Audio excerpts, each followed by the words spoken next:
এটা কি সেলিম সাহেবের বাসা? সেলিম সাহেবের বাসা এটা আপনি জানেন না? বিসিএসআই কর্মকর্তা সেলিম সাহেবের 3টি ফ্ল্যাটের তথ্য আমরা পেয়েছি।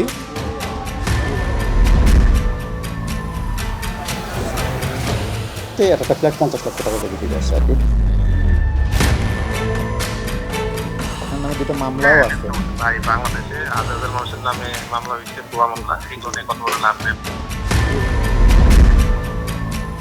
সরকারি চাকরি বিধিমালা অনুযায়ী একটা চাকরি থাকা অবস্থায় আপনি অন্য কোনো কাজ করতে পারবেন না, এটা তো আপনি জানেন। হ্যাঁ জানি। হ্যাঁ, কেউ যদি করে নি, আমরা যদি করেন, আমরা একটা ভিজিটিং গ্যাস আমি কি করতে পারি বলেন?